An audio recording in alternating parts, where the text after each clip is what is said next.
C'est le contraire de la vieille classe politique dont pas mal de Français ne veulent plus. C'est vraiment assez agréable de l'entendre parler parce qu'on voit qu'il n'y a aucune méchanceté sans pour autant que ce soit un naïf.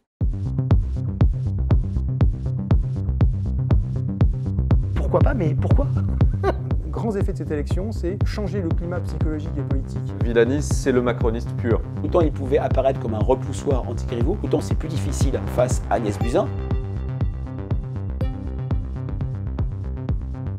C'est quelqu'un qui est, à titre privé, un vrai mec bien. Au sens, c'est quelqu'un qui fait beaucoup de caritatifs, qui ne s'en vante pas, mais à peu près tous les communicants de Paris ont été sollicités par Villani pour donner des coups de main. On a tous une histoire un petit peu avec Villani quand on est communicant, parce qu'il est assez magnétique. Il est entré en campagne avec sa personnalité, ce côté disruptif qui a plu à beaucoup de Parisiens. Là, la donne change, ce qui le met en difficulté, parce qu'autant il pouvait apparaître comme un repoussoir anti-Griveaux, autant c'est plus difficile face à Agnès Buzyn. Et là, très clairement, il a changé sa stratégie. Il est un peu moins sur le renouvellement des mœurs parisiennes, même s'il insiste beaucoup sur ses candidats tirés au sort. Il est plus sur l'offre programmatique, il est plus sur le projet, avec une idée extrêmement audacieuse, mais qui avait été utilisée à Paris au XIXe siècle, c'est ouvrir, désenclaver Paris en augmentant la population et le territoire parisien à des communes limitrophes. C'est le contraire de la vieille classe politique dont pas mal de Français ne veulent plus. Je trouve qu'effectivement, il avait subi une sorte de coup de mou dans sa campagne. Alors, est-ce dû au fait qu'il se soit fait exclure de La République En Marche ou qu'il ait patiné dans un certain nombre de projets,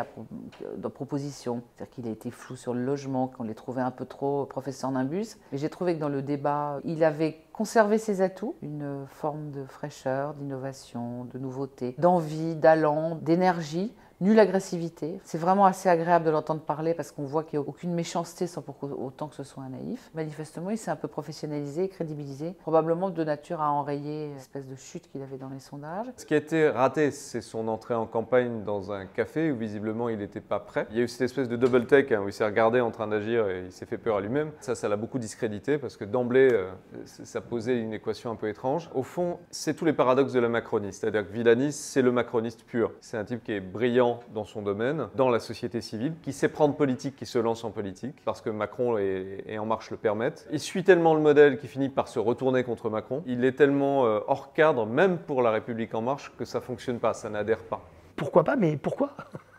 C'est pas pourquoi pas Villani, c'est pourquoi il serait plus maire ou potentiel de devenir maire qu'un autre. Le fond, la forme, la dialectique, la sémantique, l'énergie, l'allure, la posture, le regard. On n'en avait jamais vu un comme ça. Alors vous me direz, moi j'adore, parce que j'adore la différence. Maintenant, il faut que cette différence ait un sens. Il faut que cette différence parle aux Parisiens. Je crois que quand Emmanuel Macron est élu, il fait un peu s'effondrer l'espèce d'idée, qui était d'ailleurs probablement un mythe, selon laquelle il fallait forcément être membre d'un de ces deux grands partis pour arriver à prendre le pouvoir. Et l'effet que ça a, je pense, c'est de faire casser la barrière psychologique. Et donc il y a toute une nouvelle génération, je pense, de personnes issues de, on appelle ça la société civile, moi j'aime pas ce mot parce qu'il veut tout et rien dire, mais d'entrepreneurs, d'intellectuels, de grands mathématiciens, dans le cas de Cédric Villani, qui tout d'un coup se disent « pourquoi pas moi ?» Voilà, un grand effet de cette élection, c'est changer le climat psychologique et politique, et qui fait que tout d'un coup, toute personne qui est intéressée par la vie publique, elle se dit « moi je peux y aller ». Maintenant, est-ce que ce qu'il propose est suffisamment fort pour que les Parisiens oublient ce qu'il est? Est-ce qu'il est capable d'endosser le costume de maire de Paris? Dans ce qu'il a fait de sa campagne, Villani ne paraît pas un maire possible, potentiel, parce qu'il est pas rassurant, il paraît pas complètement préparé, le programme a l'air très léger, voire improvisé. Villani aurait pu réussir si LREM, si La République En Marche l'avait soutenu, parce qu'il lui aurait apporté du professionnalisme. Livré à lui-même, Villani n'est qu'un amateur dans un monde de professionnels. Et les électeurs ne pardonnent pas ça. Je ne sais pas s'il est rassurant. Je pense qu'il n'est pas dogmatique, il a un esprit. Alors peut-être est-ce que c'est un fantasme de ma part, mais qu'il a une approche scientifique et concrète des choses, c'est-à-dire qu'il n'a pas a priori une idée, il regarde comment ça se passe et en fonction de la façon dont ça se passe, il choisit et il tranche. Vous connaissez la phrase de Rabelais, hein, science sans conscience c'est que ruine de l'âme. Ça marche parfaitement, il le sait, et lui il a envie de se servir justement de cette science pour aider à mieux comprendre les concitoyens, à mieux comprendre les Parisiens, et essayer de faire en sorte qu'ils anticipent sur leurs demandes, leurs désirs ou leurs problèmes pour proposer des actions innovantes. Ça, je peux vous dire, pour moi c'est la grande force de Cédric Villani par rapport à tous les autres candidats, ce qui montre que son intelligence n'a rien d'artificiel.